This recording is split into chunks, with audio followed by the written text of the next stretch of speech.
All right, so greetings everyone and welcome to the keynote speak at GameCity Kajaani Game Lab. My name is Klaus Kääriäinen and I will be giving you the speech around the topic, which is goal-oriented marketing and aligning your KPIs for clearer focus. That is a nice name for a speech. I need to admit that I did use ChatGPT for the name, but that still sounds good.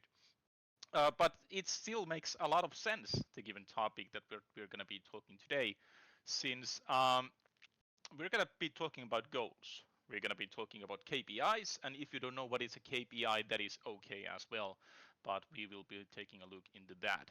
And my aim for this given speech is to give you, let's say, a much more understandable meaning for KPIs. I think for many, if someone mentions the word KPI, it sounds some business jargon and no one knows what it's like, but you just need to use the name KPI because it sounds professional. But I'm going to be trying my best today, within the coming hour, to explain much more better what is a KPI and why you should be interested in looking at those. Very shortly about myself, in case there's some new people on board, and also I see this is a good opportunity to promote my own stuff. But my name is Klaus Kääriäinen. As mentioned, I am the Jester at the Jestercraft company. I've been in the game industry 15 plus years, and I'm a solo game developer, and these are new titles that I came up with. I'm also an artist and a philosopher. I'm a universe architect, and I'm a father of 3 boys. And why I wanted to mention the universe architect is because I'm kind of shifting my focus within the coming, let's say, weeks or months to working with my own, let's say, fantasy world, which is called The Seeker, and I'm actually going to be focusing into that much more than I have done previous months. And I wanted to promote as well that I opened a Discord server today. Yay! So maybe you want to join that in case you are into Pokemon type of things like books and games and such. So be sure to check that link. There is a short link and also the full Discord link, but I would love to see you joining the Discord channel as well if you are some way into Pokemons, let's say that. Cool. But anyhow, that's my background. Disclaimer for today's lecture. First of all, this will be a very practical look into the topic. And why I wanted to mention this at the beginning is because I'm kind of trying to shift these lectures more into the practical side of things. Because you can always talk some very awesome sounding business jargon, but in the end, everyone is like so amazed of your way of speaking some business jargon, and they are thinking that he must be very professional, but in the end no one understands anything what is happening. So because of that, I want to keep this very practical on a, let's say, on a low level descriptions in a way that you can actually grasp these. And by grasping, I mean that you can actually take these into, let's say, even your daily life that you when you work with games. And that's my aim. I want to be very practical. That's my thing. Or at least I try to. Let's see how it goes. Anyhow, let's talk about your goals. Not my goals, your goals. And all of us have some kind of a goals. You wouldn't be sitting in this given lecture if you wouldn't have a goal. You have some goal. Is it to release a game? Is it to become a professional game developer or get a job in the game industry or just have fun while making games? I don't know. Is that a goal? Maybe. But anyhow, all of us have some kind of a goals. And there must be a reason why you are working with games today and why you attended the game lab and what you're trying to achieve. So why do you do this? That's a very big question. I think it's very hard to answer as well, but also something that you should be thinking about. So why did you start making games in the first place and what you are trying to achieve? In best case, you have already discussed about this with your team, or maybe you've discussed about this by yourself and thinking by yourself that what you are actually trying to achieve. But anyhow, this is the most common one. I'm here to make good games. And I think all of us maybe share that in common. We all want to make good games. But when looking at today's market, as in my previous keynote speeches and such, we can maybe already, let's say, agree together that the market is competitive AF. So it's very hard to make a game and actually make a living out of it. And that's just how it is.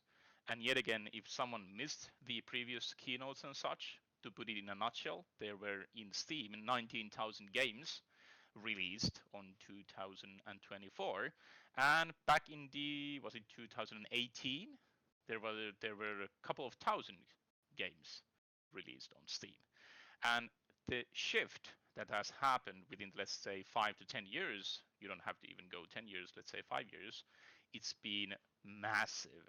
Like the markets are so saturated in in the games field, and there's so many game developers out there and so many games coming out each day that to get the enough visibility to get even decent amount of sales, or let's say to even get any sales in today's market, it's harder than it has ever been. And because of that, I'm here to make good games isn't enough. That's that's kind of what we all share in common and what you kind of expect to be doing there. But how do you actually do that? How do you plan to do it? And that's what we're going to be talking today is that how we can determine those goals, and when once we have determined those goals, how we can actually put those in practice, and how we can identify different kind of plan of actions that what we are going to be actually doing to achieve the stuff that we are trying to do. But still, this doesn't answer the question that why we are doing the games and why we are trying to do this. So maybe we try to split these into some kind of examples and such, and try to kind of understand what these plans could be. Because without any goals, you'll end up easily running after every shiny ball. You see the rise of an AI, and you are like, we're gonna make an AI game. Or there's the Roblox.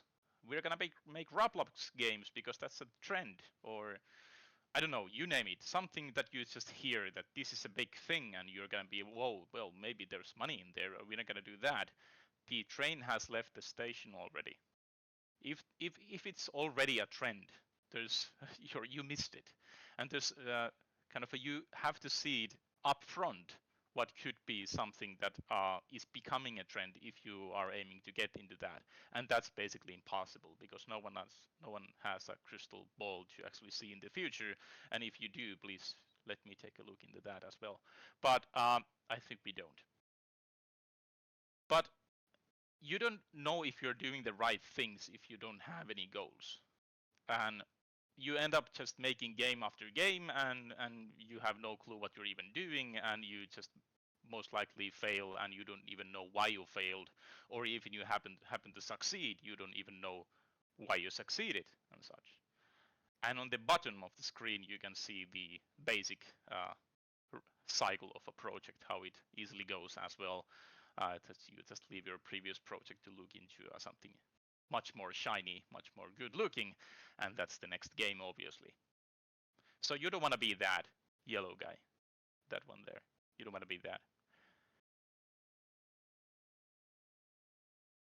So about the examples, let's take a look into those. So why I wanted to brought up these examples here, because obviously your goals may be something totally different. You may have a lot of ideas what you're trying to achieve, which, or let's say most likely each of one has different thoughts or goals or ideas what we were gonna achieve with our game development. But let's look at some common examples just to understand what it could be, these goals. So I'm gonna give 3 common examples what people may be trying to achieve.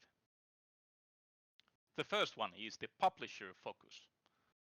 So many people in the game industry are trying to get a publisher deal for their game, and that's their aim, that's their focus, that's the kind of the holy grail that they're trying to achieve, is that they get agreement signed with a publisher for the game.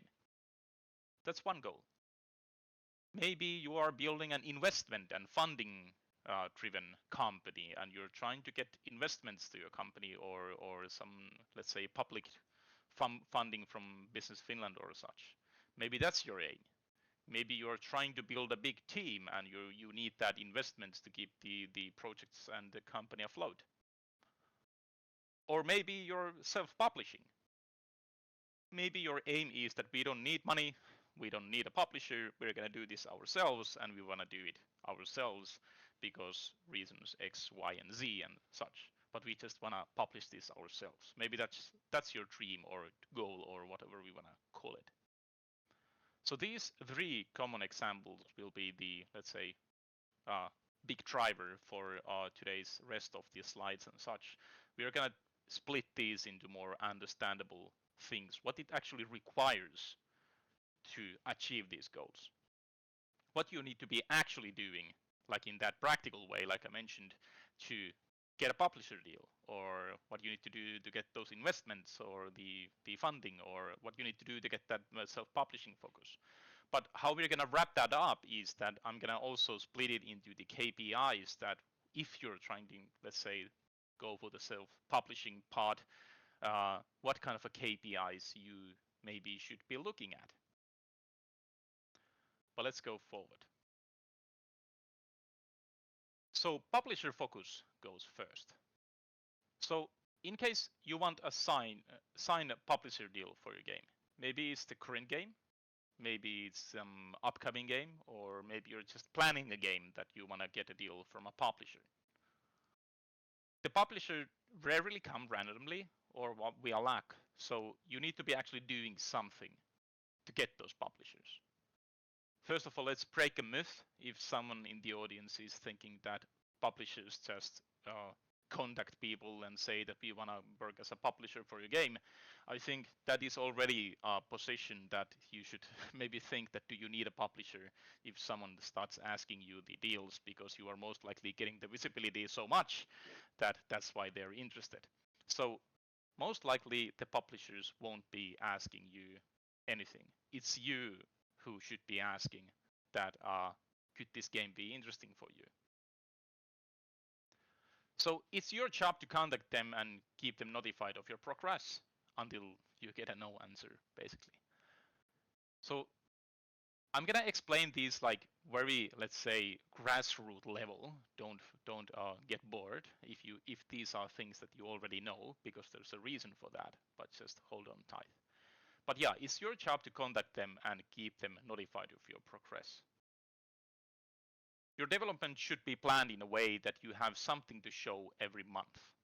And that's the reason, because these publishers, they get emails and phone calls and conference meetings and such. They get so many of those that they just forget that you exist. There's nothing personal in there. There's just so much of stuff on their table that they cannot simply remember everyone who is contacting them. And that's why you need to be contacting more.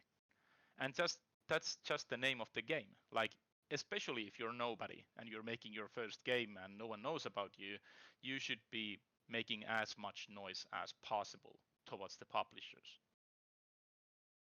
And to have something show every month, that doesn't only affect that you actually sent the email, it affects the development cycle, how you're making the game. Because that stuff doesn't just happen randomly that, hey, we have something to show, let's show that. It's about working your game in a planned way, that every month you have that something to show that you actually planned up front to be showed. That's just not something that happens randomly. You need to plan that. Your team needs to have clear focus areas, art, design, code, and business, and that's just what the publishers expect from you. If you don't have a clear focus areas in your team, it just they need to ask so many questions that are you able to actually deliver this given game or what? You need to be showing them the plan and the team and your capacity that you're actually able to ship the game that you are providing to them. Game design and core audience needs to be clearly specified. And that's also a thing that you need to be doing. If you cannot explain who this game is for, how could the publisher understand that? It's just something that you need to understand yourself, and you need to be able to communicate that what is the core audience, and how big is the audience, and why this audience is interested in this given game and such. It's just not some random stuff you say about this game, that this game is good because there is a nice looking character in the game and the nice looking character has a gun.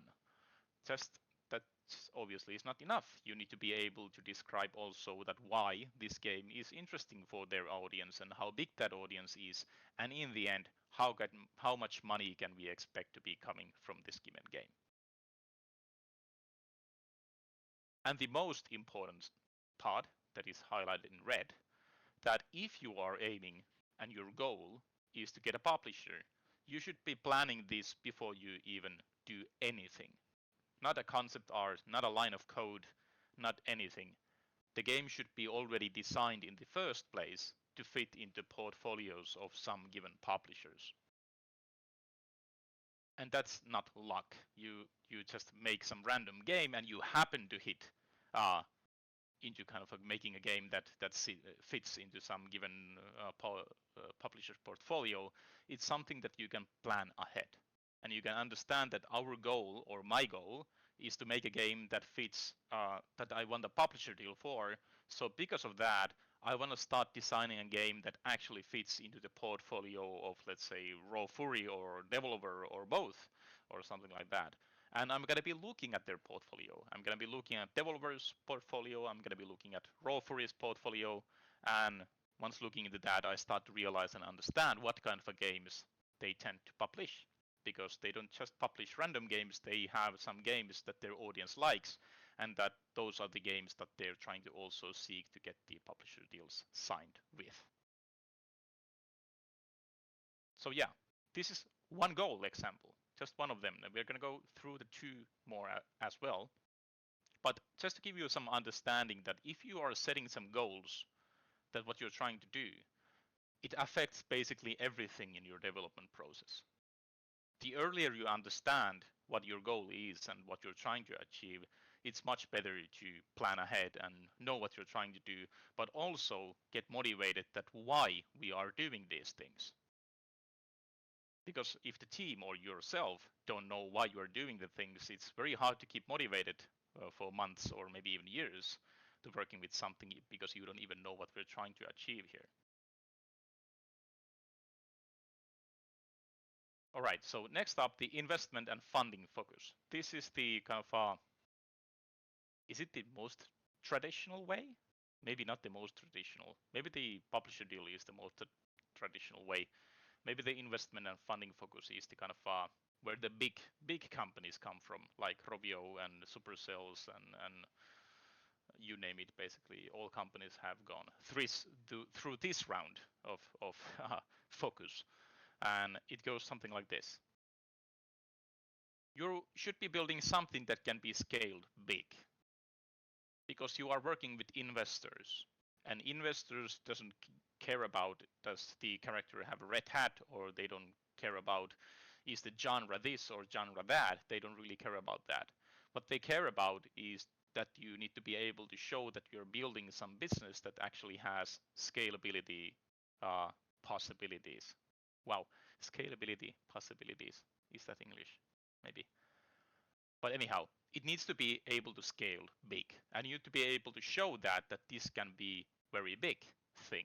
And that's not only showing that we're going to release a game into a Steam platform where there is millions of users, and if all these millions of users buy our game, we are going to make millions. So that's that's not a good explanation how this can be scaled big.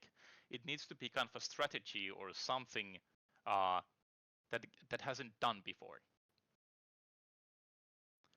And you need to have a clear understanding of the market you are in. You are not just building games.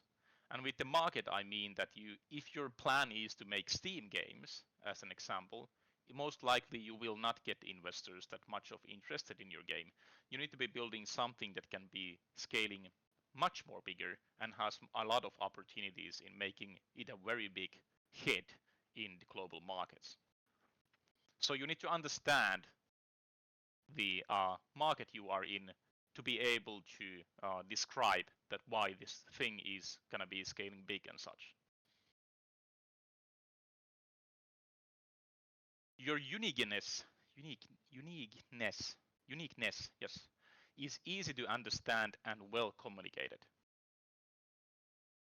And what this means is that the thing that is unique in your company or your plan or in your products or in your current product or such, it needs to be so well communicated that you need only that, let's say 30-second pitch to tell someone and they already realize that, oh my God, this is going to be big or this could be big and such. It needs to be that kind of speech or pitch when you're making something unique. Because making something unique and being able to communicate that as well is a whole different thing. You may have the most awesome thing in your hand and the product that can be hit like thousands of millions or big numbers, yes. But if you're not able to communicate that, no one understands what you're even trying to do. You should be ready to travel. If your thing is that you're into investment and funding focus and your goal is to get that investment and your goal is to get that funding, you are most likely traveling a lot. And that's just something that someone in your team needs to be able to do. And if there's no one in your team that wants to travel into places and having those pitches and attending conferences and such, you shouldn't be building investment or funding focus for your company. You're going to need to travel, and that's just a fact. You're more building the business rather than the product itself. I hate to say that, but that's how the things work in the investment and funding part, because you're looking for that very big of a funding for your projects and for your company and such, and it takes a lot of time to convince the investors and the funding instruments and such about that what you're trying to achieve here, that you are going to be using so much time into making these presentations or the next let's say game version just to show that given um, feature for some investor or such. Like, it's so much bound to the business side that what you need to be doing, that you will not be working with the product itself that much.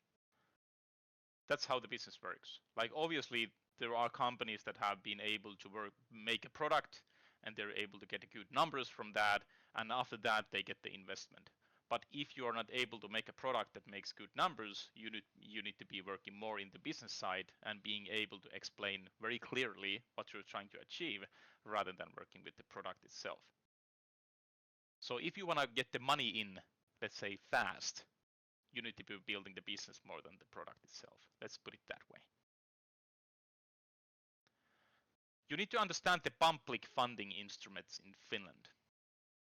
What this means is that still, God knows for how long, we still have in Finland a lot of public funding instruments. There are like AVEC, the DigiDemo, or the Business Finland, the Tempo money, or the R&D loan that you get from the Business Finland and such. You need to understand like how these funding instruments work. There's a lot of bureaucracy included in these funding instruments. But the good part about bureaucracy is that if you are able to hit the rule set of that bureaucracy, you are granted the money. Like, as an example for Business Finland, there's not much of arguing that do you get the funding or not if you just hit all the check boxes that you are basically doing the stuff in a way that it's within the rules of the Business Finland, you will get the funding. But the rules are obviously something that you need to understand, and if you're able to understand those rules, you will get the funding, period. Like, there's no arguing in that. That's how bureaucracy works. So you need to understand how these instruments work. Obviously, I cannot open up the details here because that would take, let's say, 3 to 5 hours from us to go through the details here. But I would gladly help you with the Business Finland funding or such if you want to understand more about that.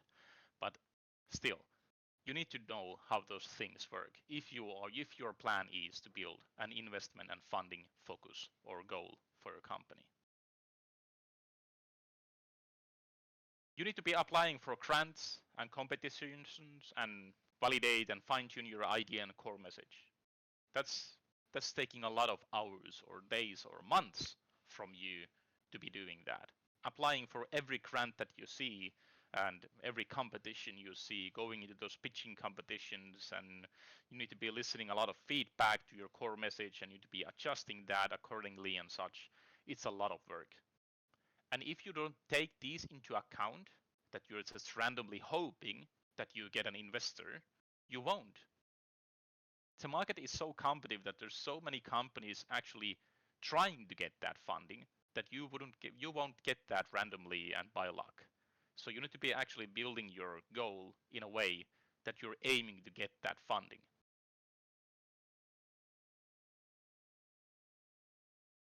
All right, so let's look at self-publishing focus. What about this one? So you need to understand that you are alone. And that's a very bad way to say that, but that's unfortunately a very big fact. And what I mean with alone is that there's no one helping you to get the promotion. There's no one helping you to make the content, or there's no one helping you to get that big marketing push, or there's no one helping you to make that game or such. You are on your own. You need to be planning everything, every step in your development, in your marketing, in your funding, and everything. You need to be doing yourself. And that's a bumpy road. But still, obviously, there's a lot of freedom involved, how you're going to be doing that. But at the same time, you need to be actually doing everything yourself. There's no one going to be helping you in that. Obviously, if you have money, people will help you a lot. But if you don't, you're doing everything yourself. You need to trust your own idea and plan for the future. And what this means is that, like mentioned at the beginning, that there are so many opportunities.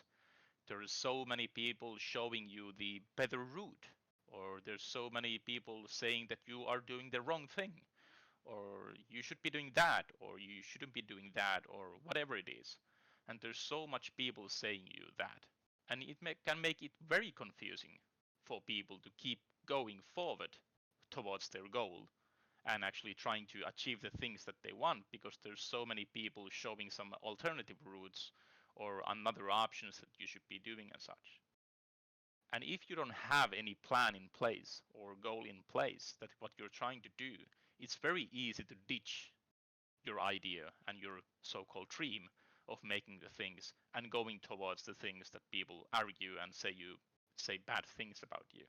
But if you have the goal in place and you actually believe in that goal and your strategy and such, it's much more easier to just let it go and go forward. We are gonna go with this plan until the end, and after the plan is executed, then we can look back and see that did we do well or not. But if you don't have a plan, it's very hard to follow anything. So because of that, if you're going for a self-publishing focus, or that's your goal, you need to have a plan in place. And marketing is everything. And like mentioned at the start, yet again, the markets are so competitive today, like underlined so competitive, that marketing is basically everything. It's over 50% of the work if you're going for the self-publishing focus. It's over 50%. I would say something like 60 to 70% of your time should be focused into the marketing side. Obviously, you can just make a good game with using 100% of your time to make the game and hope for the best. But as you may have seen in the markets already, that it's very common that these games just get buried because there's already 25 games came after yesterday, and it's very hard to get any visibility anymore on the storefront. So the game is dead within 24 hours or such. So marketing is everything. You need to be having the kind of a community and players in place before you launch the game. So because of that, you need to be doing marketing a lot during the process of making your self-publishing game. Your products needs to be easily understandable and have a clear but big enough niche. What that means is that your products needs to be easily understandable is that, yet again, because you are nobody to everyone. No one knows about you, no one trusts you. And when there's a new game on Steam, it's just another game on Steam. And no one knows about it. If you haven't done your marketing yet, people just see that maybe this is a ripoff, or maybe just a fake game, or I don't know about this developer, and maybe this is just a scam or something like that, and people will not get interested in that. But if your product is easily understandable, people who hop into your store page, as an example, they can understand within 10 to 15 seconds or something like that what this the game is about. Maybe the game is not for them, but for the person who is supposed to be liking the game understands immediately that this has a nice hook. I like these kind of games. I want to play this. But if you're going to mystic approach and making something that is, let's say, hard to grasp or hard to understand, it's very hard to get anyone interested within that 10 to 15 seconds of the game because they just don't understand what this game is about. And it's much more easier to press the next game button rather than purchase the game and go try it. So because there's so many games available, so it doesn't really matter if they skip this one.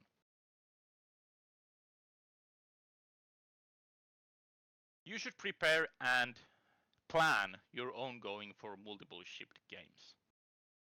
Yes, still, it is possible that you make your first game and it's a hit game and everyone is happy and you have millions of dollars in your bank account and such. Yay.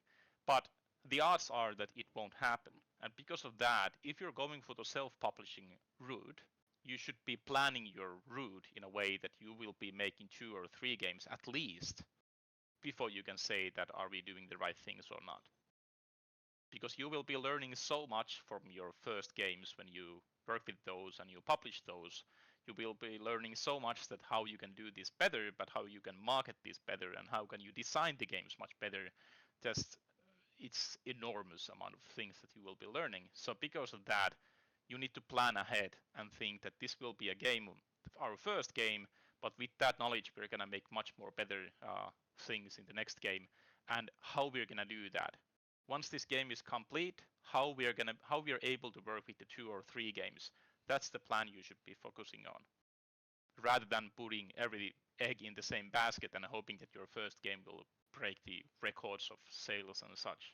It's just very unlikely. Still possible, very unlikely. So, kind of regarding that, plan your financials beforehand. How do you drive forward? If you are self-publishing, obviously you don't have that much of money, or that's a very common situation for people who do self-publishing games. Uh, you need to understand that how people are actually gonna be living. uh, where do they get the bread? How do they pay the rent?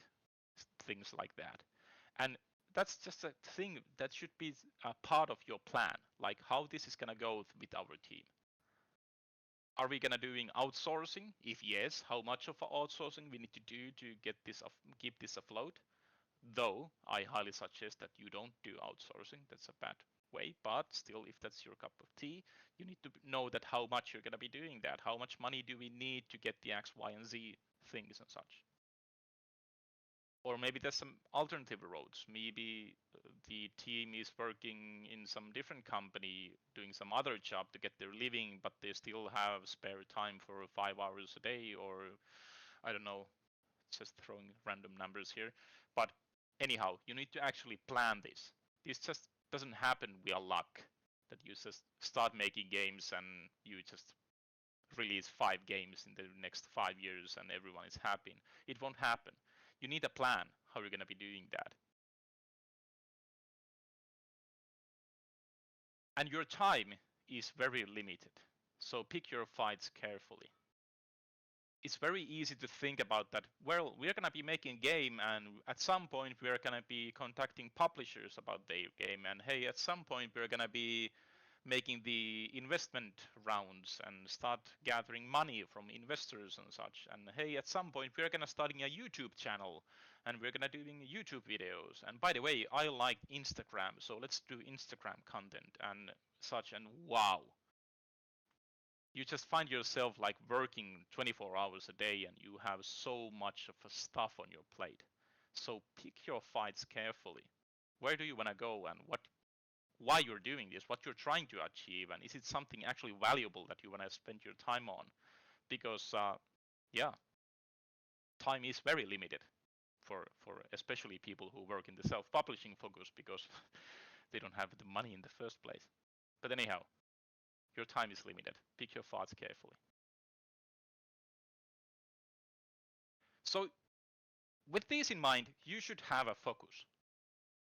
If you don't have a focus, you will be just doing, like mentioned, random shit go kind of strategy, and still that is not very good in most of the cases. Obviously, yet again, there are stories where this random shit go has worked, and maybe you want to try that as well. But if you are trying to actually build a business, and you're actually trying to build something that you can actually uh, believe yourself that this is a good thing and I want to do this and such, you need a focus that what you are trying to achieve.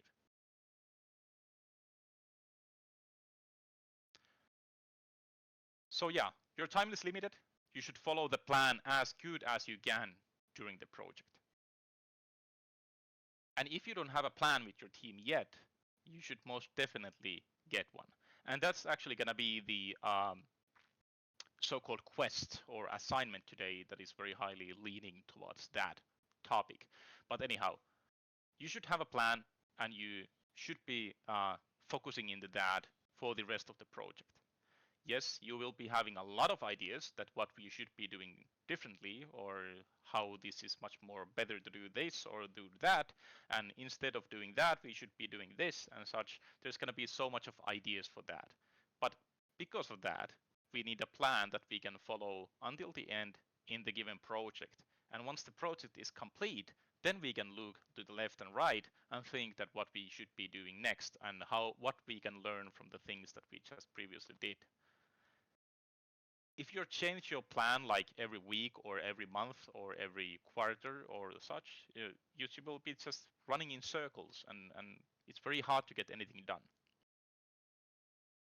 So by having a single focus, it's easier to make a plan to thrive to the right, quote unquote, right direction, because we don't know is that a right direction, rather than trying to keep all the possibilities afloat.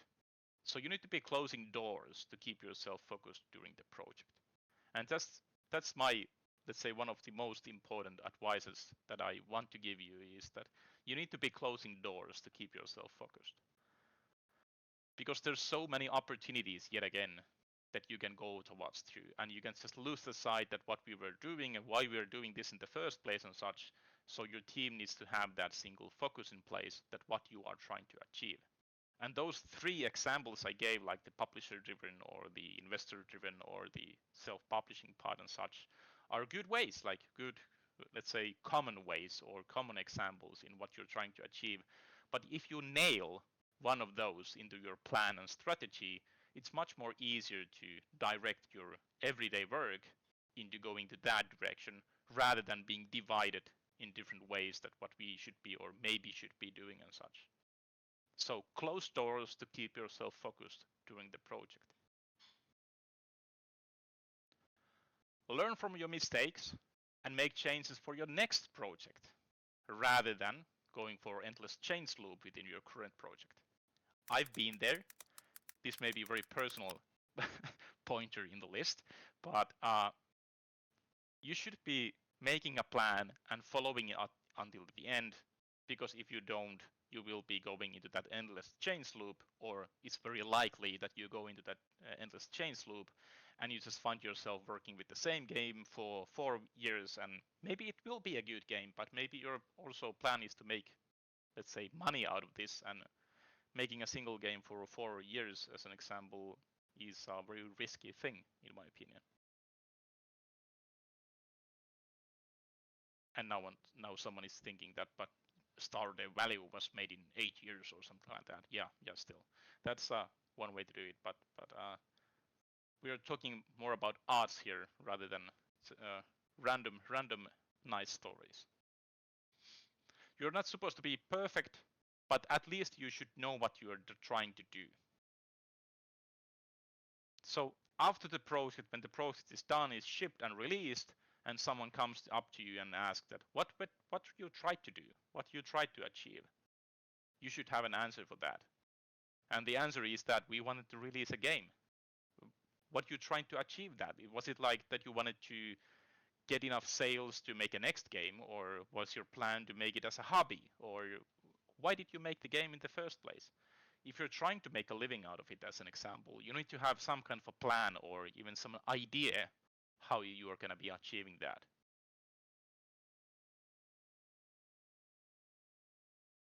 All right, so once you determined your focus, hopefully with your team, hopefully you have discussed with your team and you are on the same line that we want to seek for a publisher, as an example. Or we want to have a big team and we need an investment round for that, and we're going to be trying to gather 1 million euros from investments or such, or whatever is your goal. I don't know, just yet again throwing random stuff here. But once you've done that, that's the first thing you should be doing. You can start aligning the KPIs.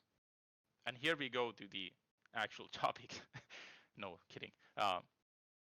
I'm trying to aim this around hours, so there's around 13 minutes left, but this may go a little over, but still. But yeah, we can start aligning the KPIs at this point, because now we understand what we are trying to achieve. But if you don't know what you're trying to achieve, it's very hard to start aligning any KPIs and even know that what a KPI is and such. But let's first take a look what is a KPI for people who don't know what it is and such. But also what I try to do here is open your maybe eyes, open your eyes in a way that you maybe see the word KPI in a different, let's say, meaning after this. That's at least my aim. Let's see how it goes. So first of all, KPI is key performance indicator, if you didn't know that. So here's some easy to understand KPIs, like page views or units sold or reach or cost per click or cost per install. Those are easy to understand KPIs. But also those KPIs are something that, let's say, only companies use that already have a business. They already have the money, they already have some investments in, and they are kind of trying to build and optimize the business. These are the KPIs that those kind of companies may be looking. But what about the company who don't have a business yet? What about the company who is trying to even understand what we are supposed to be doing and such? What is the common situation for many startups out there? What kind of KPIs they should be looking? They are most likely not looking cost per install numbers and such, because they don't even have money to run any ads and such. So those most likely are not the KPIs we're looking at. So not so easy to understand KPIs is what you need to do first to achieve the X. Now, that may sound confusing, bear with me, but what you need to do first to achieve the X. So before we can use the KPI as an example, the cost per install, we obviously need money. So what we need to do first to be able to go into looking the cost per install, and you can already use the KPIs in this situation. And if this is starting to sound too complicated for you already, please bear with me, it will open up for you. But what we see here is that we need to understand what we're trying to achieve. And when we understand that what we're trying to achieve, then we can start aligning the KPIs in a way that what we need to do step by step to go towards the goal that we are trying to achieve. So you can and you should determine your own KPIs first before trying to reach the most common ones. These KPIs can be just your own, totally your own, just some random things, but some numbers and metrics you're trying to improve because you know that if we improve this given number, it will allow us to unlock the next step, as an example. The KPIs should be bound to your focus, what you're trying to achieve. As an example, if you're going for the publisher route and you're trying to get the publisher, as an example, the KPIs at this point are everything related to the getting that publisher. But what you need to do to get that publisher, we're going to actually be taking a look at those KPIs in a moment. But also remember that the performance in the word key performance indicator is determined by you. So what is performance for your team? It highly depends on your focus, it highly depends on your goals, it highly depends on your time of effort and such. So your performance is determined by you. Let's look at some KPI examples. So for the publisher focus KPI example number 1, let's go first what we are trying to achieve here. We want the publisher to be interested in our game. Before we can expect the publisher to be interested in our game, we need to contact them. Before we can contact them, we need a big list of potential publishers. Before we can determine the potential publishers, we need a game idea that fits to their portfolio. So what kind of KPIs could be fitting here? Amount of publishers validated.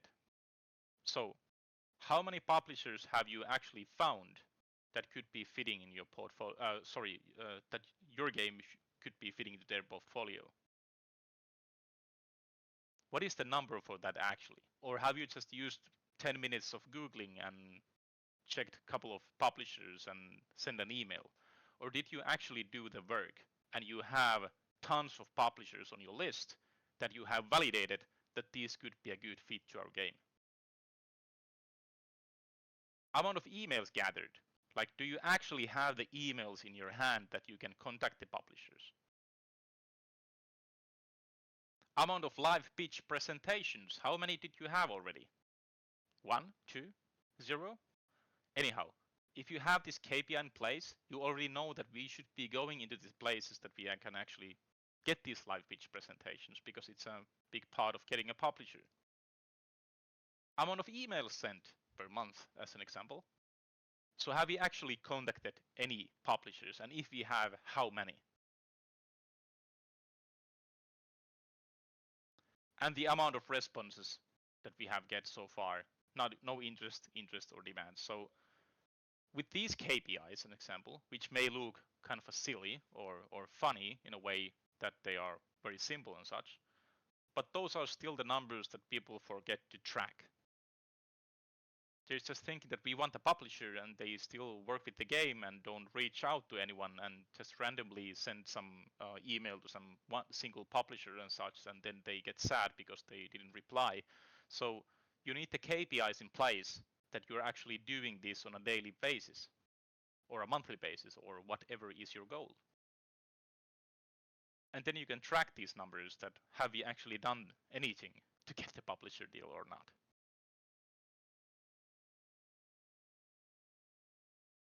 So KPI example number 2, investment and funding focus. If we want the investors to be interested in our company, but before the investors can be interested in our company, we need a clear idea and message. But before we can have a clear idea and message, we need to test different approaches. Because no one designs perfect stuff on a cave. They need feedback. To test different approaches, we need feedback. To get feedback, we need to attend to conferences, events, and competitions and such. All right, so that's the setting. What could be the KPIs? Amount of events or similar attended by the team or someone in the team. Amount of emails sent to potential VCs or angels, as an example. Amount of grants applied. Or maybe amount of written feedback received from the pitch decks or the presentations and such. And yet again, if you don't track these and you're still thinking that we want an investment someday, we want money to our company, we want angel investors and we want venture capitals to be investing our company and such. But if you are not actually tracking your actions that you are actually doing these, it will most likely not happen. So because of that, if you're tracking these and these are your KPIs at the beginning, you're most likely uh, doing the right things and trying to get the invest in your company, which is your focus, or if it is.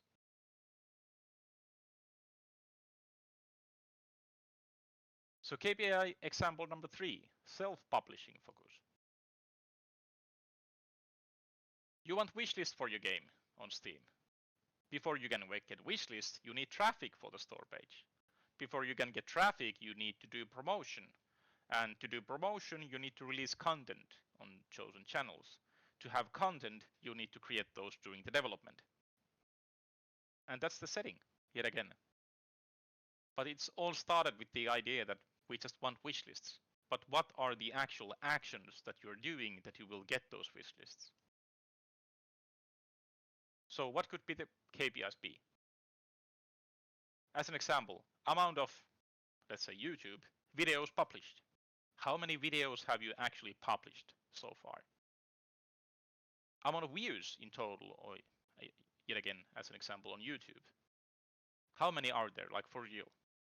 10, 100, 10,000? Or how many? You should be tracking that. And you want that to be increased along the way.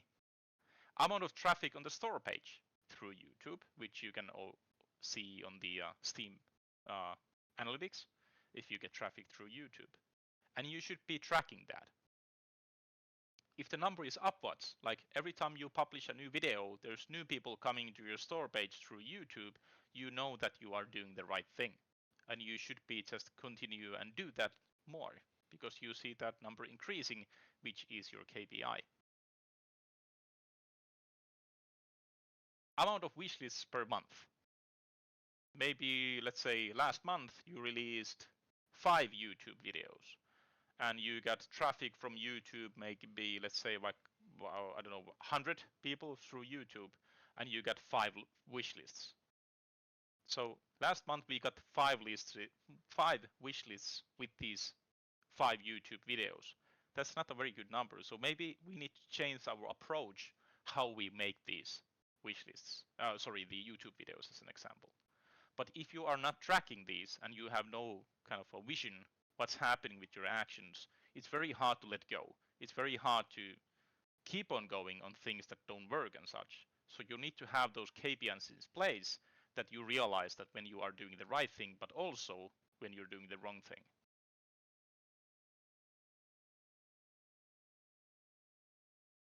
So yeah, the examples may sound silly or too simple, but that's the beauty of it. By choosing the most valuable metrics, it's much easier to plan your actions and do the right things, or at least know when you're doing the wrong things. And every action you take and every move you make should be directed to increasing those chosen metrics. Minimize the unnecessary work to save time. So this is not just some, let's say, business thing that you should be very effective in your work and such. It's kind of quite the opposite. That we are saving time from everyone on the team if we know what we are doing.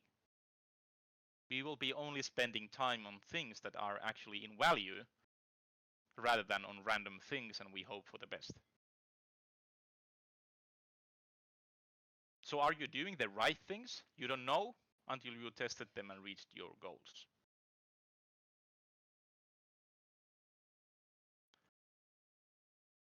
All right, so there's a lot of information there, but let's take a look at the goals before we start wrapping this up. So we need to be setting realistic goals. And what that means is that these goals that you set can be daily, weekly, monthly, or per year, whatever is your cup of tea. How much of a time you want to be spending on, or let's say how much you want, or how much you can spend time on a daily, weekly, or monthly basis. So you need to be doing that, like how we're going to set these goals. And yet again, these goals are not supposed to be there to push you. Those goals are there that we just know that how much of a work we are doing currently. And when we get those numbers, maybe we understand that we are using so much of our time and effort for the thing X, and it's not bringing that much of a fruit back. So maybe we want to ditch that operation. So goals are not supposed to be stuff that make you feel bad and push yourself. It's about knowing what you're supposed to be doing, why, and for how long. So as an example, if the goal is that this month we want to release 5 YouTube videos, and then you know, we're going to make 5 YouTube videos, and now it's, what, 9th of this month, so we have plenty of time to make 4 more YouTube videos as an example. But you need to have that goal in place, what you're trying to achieve. Goals are not only to measure success, it's about measuring how much is enough or maybe too much. So that's why you need goals. You can basically see both. Goals can reveal the following as an example. We reached our goal of getting 1000 views on YouTube and we got 50 wishlists.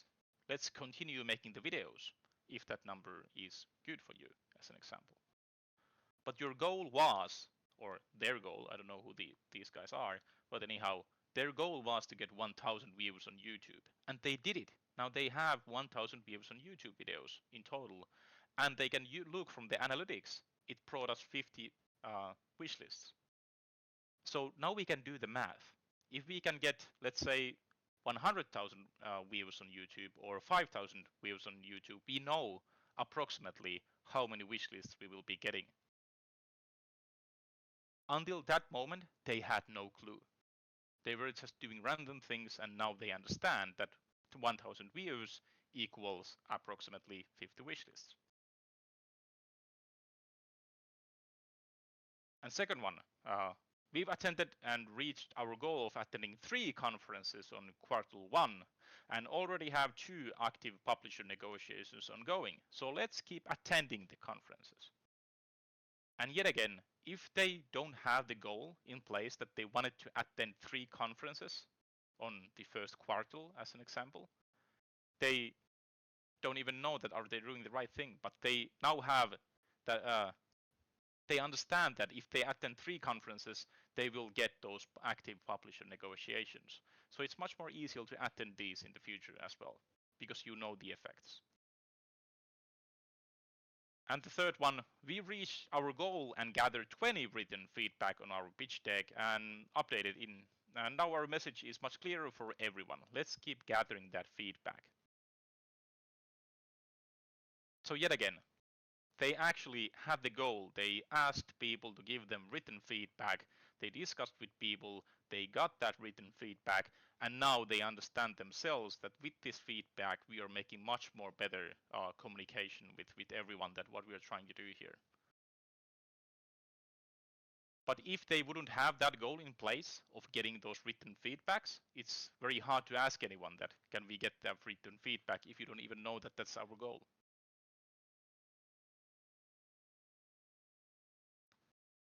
All right, so now imagine if every team member has their own set realistic goals which drive the chosen KPIs forward. Like everyone in the team would have these. What could happen? Like there's a team of 5 people and everyone has their own goals or a set of actions that they're trying to drive these KPIs forward. And you actually have a plan for that. I would dare to call that a business.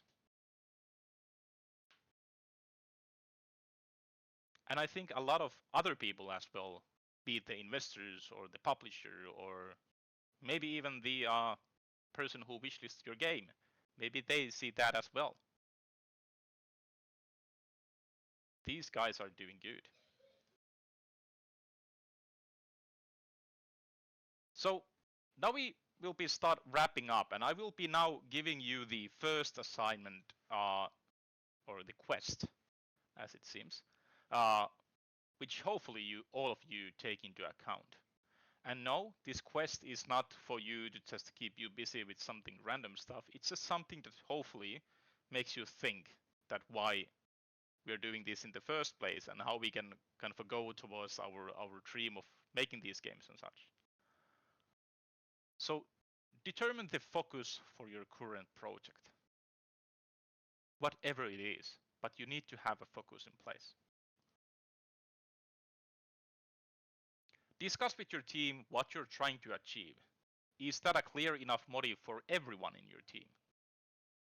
Have that discussion. Just try it. Try it and see what happens. Ask that question from your team. Instead of setting your focus too low, you don't lose that much of aiming higher. As an example, we just do this for fun versus let's try if we can get the publisher interested in our game.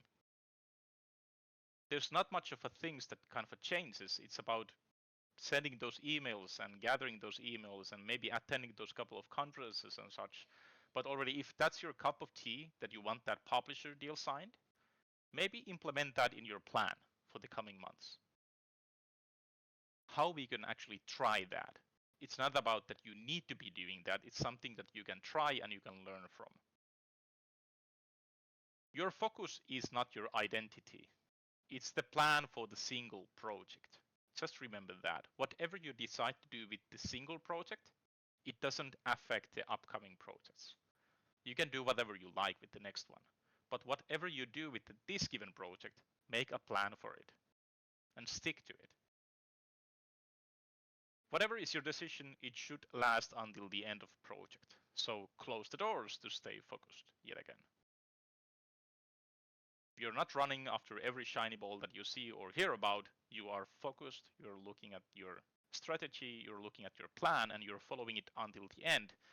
And once that end comes, then you can start opening the doors again and thinking that what have we learned and what kind of doors we should keep open or not. But you saved an enormous amount of time by closing doors during your project.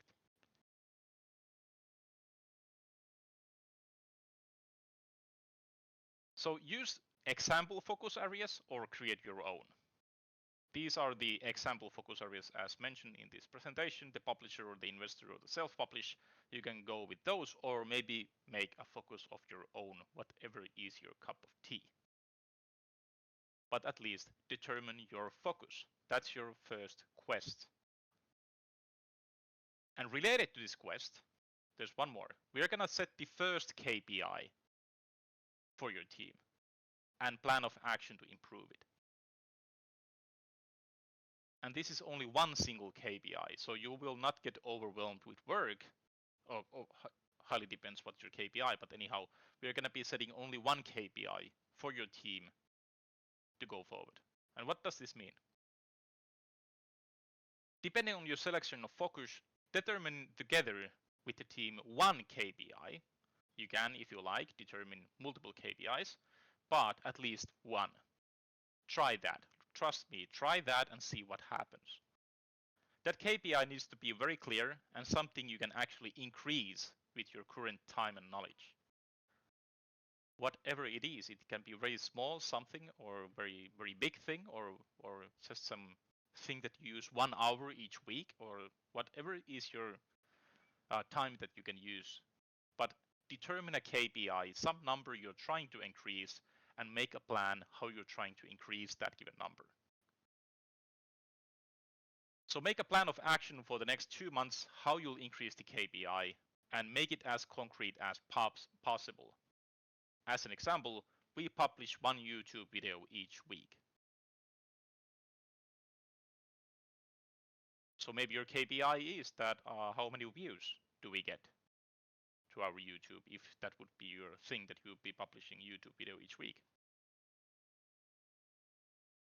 This quest should help you determine the most valuable actions for your current situation, but also reveal the concrete steps you need to take to go towards your desired direction. It's a very simple rehearsal, and you can make it as a very simple rehearsal, but obviously you can go overboard with this and plan your whole strategy all at once.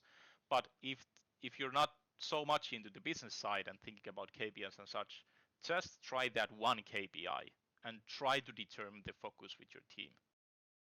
That's your quest for the next 2 months.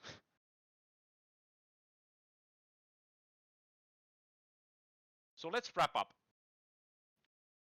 Okay, so focus areas, the examples for that: publisher focus, investment and funding focus, and the self-publishing focus. And the KPIs help to stay on track. Just a friendly reminder, the KPIs should be bound to your focus. What are you trying to achieve? By choosing your most valuable metrics, it's much easier to plan your actions and do the right things. That's why we do that. And every action you take, every move you make should be directed to increasing those chosen metrics. And this is not to make you super performance worker, it's about minimizing the unnecessary work to save your own time. And your first marketing quest, discuss with your team what are you trying to achieve. Is that clear enough motive for everyone? And depending on your selection of focus, determine together with the team that one KPI. And if you like, you can set multiple KPIs, but try that one. Just for the sake of testing, try that one.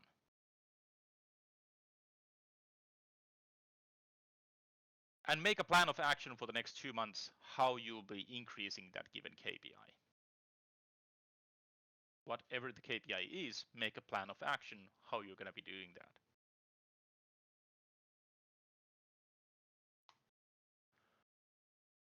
And that's a wrap. 12 minutes past the time. So for the recording, I'm going to say thank you very much for listening, and cheers and thank you and bye-bye.